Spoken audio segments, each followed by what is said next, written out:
Creature Caravan is here. I have played this thing, probably about 5-7 times, something like that.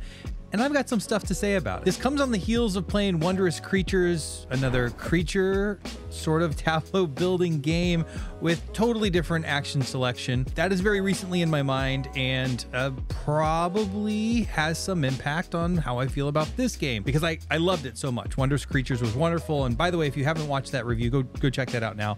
A really great game. But in this game, this dice placement, resource management, tableau building, which actually builds more and better dice placement spots, and also a mechanic around moving your caravan down a path, eventually trying to get to an end tile called Eastery. At its core, this simultaneous action game is about rolling dice, placing those dice, collecting resources, spending those resources on playing cards, eventually placing those dice on better spots, trade in some of these resources for lots of points and more resources. That's the TLDR. We can probably stop right there. That's the game. But we're going to dive a little deeper, like I tend to do, into these mechanics and figure out, is this game right for you? Your dice placement starts on a player board, and this player board has really basic spots. All of them are governed by a specific die result. A higher number can always pay for a lower number, so 6s are king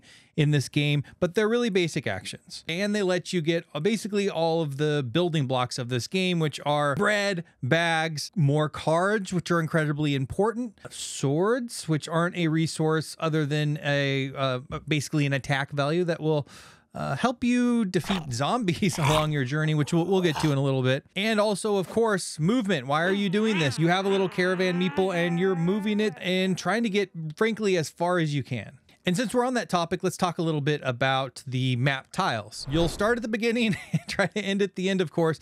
But as you move down the map, you're going to be placing these little tents or camps. Those tents will dictate the end of the game. There are 12 tents and in 12 turns. More individual spaces with tents equals more points at the end of the game. You get 1 point per space that you have camped on. You also get 1 point per column that you've moved down the track. And if you make it to the end, to Eastery, you get 5 points. So that is a point source in and of itself, just moving down the map. But it's not just moving down the map. You don't just activate a movement spot and go.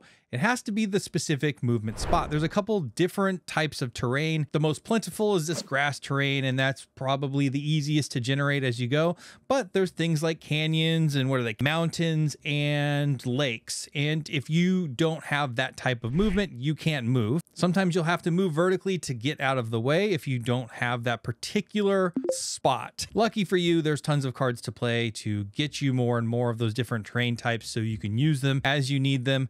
It's out of the gates, though, you really only have the option of spending 2-1 results or above, of course, like I had mentioned before. The other little wrinkle here, there's symbols out on this map, one in which are fruit. Fruit are great because if you can gather fruit or you camp on a fruit spot, you get to gather the fruit and spin that fruit, which basically changes any of your cards' die placement spots to 1. So you'll notice as you start to play these games, some of the best effects are essentially hidden behind a 6 roll. If you can change that to a 1, that is incredibly powerful. Another bonus is camping on a castle. If you camp on a castle, you get 3 cards. Card draw is not automatic here, which we'll get to all of that because that's a really important distinction. But just know cards are also a resource. So not only are you playing cards, but you can spend cards to get more bread, and you can spend cards to get precious coins, which we'll get to in just 1 second as to how precious those things are.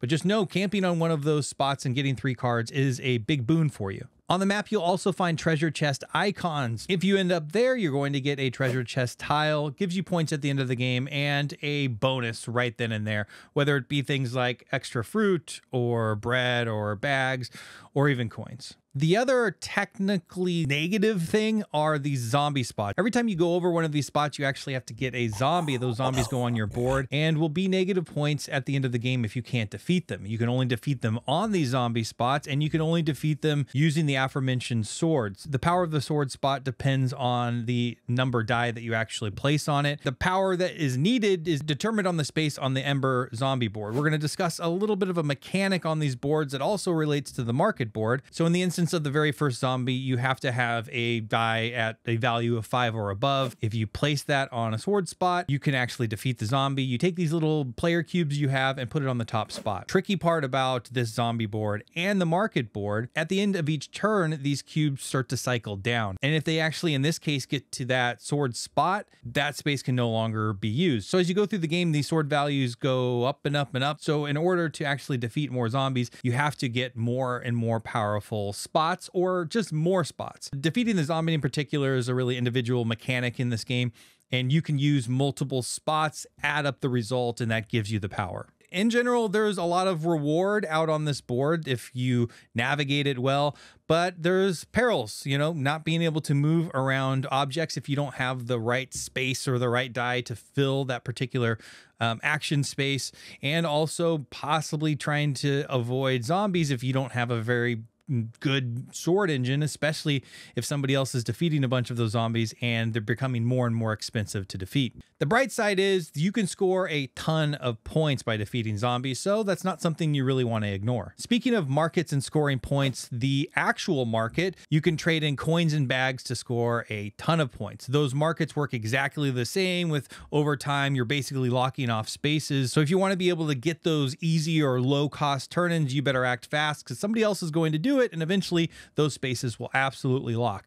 The brilliant part about this board, which is totally unlike the zombie board, is you also get bread equal to 2 plus the value of the spot. So in the instance of the first coin spot, you're getting 3 bread, then it goes to 4 and 5, so on and so forth. This is a huge boon, and I think a really big distinction from other games that I've played, where you all of a sudden start to turn in cards or resources to score points rather than have them help you do something else. In this instance, you're doing 2 things at once. You're locking in and potentially scoring a ton of points, but you're also getting this incredibly important resource that is needed to play nearly every single card in the game, which is bread. This is such a feel-good component of this game. It's not necessarily a tough decision as to if you go in and interact with the market. It's just, do you have enough of that resource? And also, can you afford to actually wait and let another player lock off that space for you? Speaking of bread and playing cards, let's talk about the cards, because the cards really drive everything in this game. Before we dive into the cards, let's look at the anatomy of the card. Let's take the Aged Engineer, for example. In the top left corner, that is the cost. 4 bread, 1 coin. However, there's also another distinction in there, which is it costs 0 if you have 2 machines. And moving into the bottom left of that card, you actually get the in-game scoring points for this. In this instance, your base scoring is 1, but also you get +1 for every other machine. How do you know if it's a machine or not? Scoot over there to the right, and you see this particular card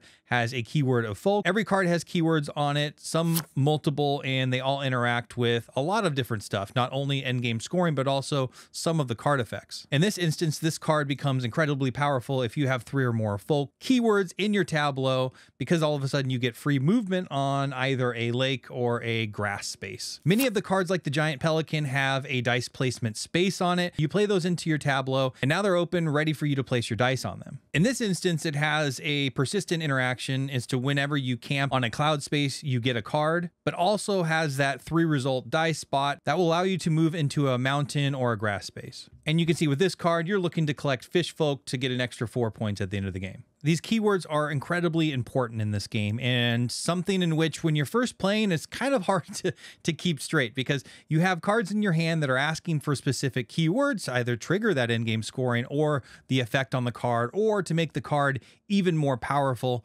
But the question is, how do you find them? And did you discard them? Or do you have the right number in your tableau already to make this card really powerful? That's something, as you play more and more, you'll start to become more astute in being able to identify cards you probably need to keep. As you play more and more cards and kind of build your engine, especially if you're able to turn in more and more coins or bags to get bigger returns of bread to play better and better cards, those lesser cards will basically become obsolete for you. You'll start to ignore many of them in the die placement phase, but they all have in-game scoring, and those keywords will be valuable with hopefully other more powerful cards as you go along. So that's all rainbow and butterflies. Seems like a pretty easy game, right? Well, there's some rub here that makes this pretty difficult. I'd mentioned these keywords. You need specific keywords to make your cards really impactful. You might be discarding cards early on in the game, not knowing that you could have used that particular keyword, and now you just wish you would have played a bunch of nocturnal cards, for example. The other thing is there's no card market. There's not an offering of cards that you can choose from. It's really a luck of the draw. And nesting with that there's a wide variety of cost on these cards, the best cards being incredibly expensive. If you have a handful of really expensive cards in the beginning and you can basically only place a 5 to get 2 bread, there's no chance you're going to be able to use that card anytime soon. And so I've often had incredible cards in the beginning of the game, and by the end of the game, I have a bunch of cheap cards sitting in my hand that I could play all of them, but none of them are really doing a whole lot for me. That brings to question the importance of card draw in this game and really trying to focus on seeing as many cards as possible if you want to maximize your chances of finding that perfect card for your tableau to really maximize scoring or kind of kick that engine into overdrive. That's one of the problems I frankly have had with this game and I think it might actually be fixed by adding a card market of sorts. I can't speak to development and why they decided not to add a card market. I mean, it certainly makes those card draw symbols on those cards much more valuable because you want to see as many of those cards as you can. You can spend them to get more bread and coins. They are a resource in and of themselves. So I get the design mechanic. I just have found a decent number of times my in-game hand not particularly exciting, and I have a ton of bread to spend and I have nothing to spend it on. In my experience, I felt like it has led to some anticlimactic endings. That's not to say there's not some incredibly fun moments in this game, especially as you're interacting with that market board and gaining a ton of points by filling up those spots, but at the same time getting a bunch of bread and then being able to play that great card. It feels really good. And the cards are pretty awesome. There's some really great combo potential here, especially using those keywords, if you can find the right keywords, of course. But I actually wish there was more. I mean, there's roughly 40 cards out of, I believe, 135 that deal with some form of combo, whether it be traveling on the map when you hit a particular spot, or in my mind, the most interesting ones, which are if you have a certain number of this keyword, this thing just becomes better. Or when you play this keyword, you get to do an extra thing.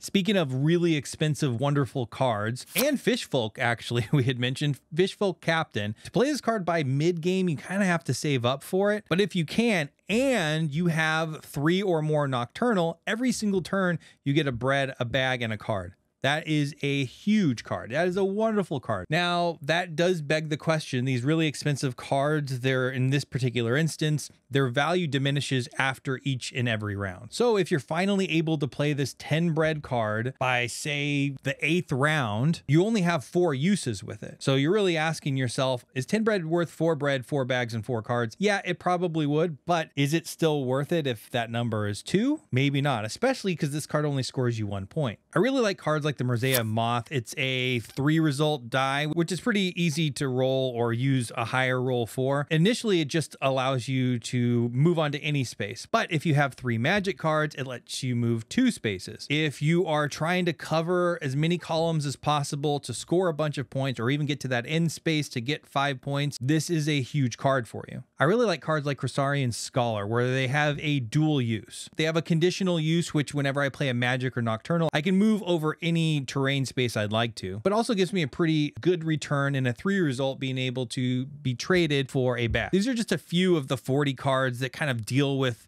combos and conditional bonuses that you get when you play certain things. They all feel great. They feel really great because it isn't all the time that you can play 3 Nocturnal. By the time you actually get that card up and running and you have played the 3 Nocturnals, sometimes you just so happen to have played them and like, yay, I just kind of dumb lucked myself into this. Other times you can't quite ever find that 3rd Nocturnal that actually makes sense to play, so you don't actually get the full potential of the card. I don't necessarily think this is a bad thing. I think it's a feature. I think it's the friction. It's the rub in the game. It's the thing that creates really difficult decisions.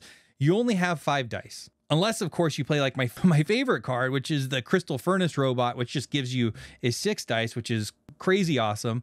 But there is a finite puzzle on each and every one of your turns that you're trying to do. You have this ever-expanding tableau of cards, an ever-expanding number of options to place those dice on to do the things that you want to do.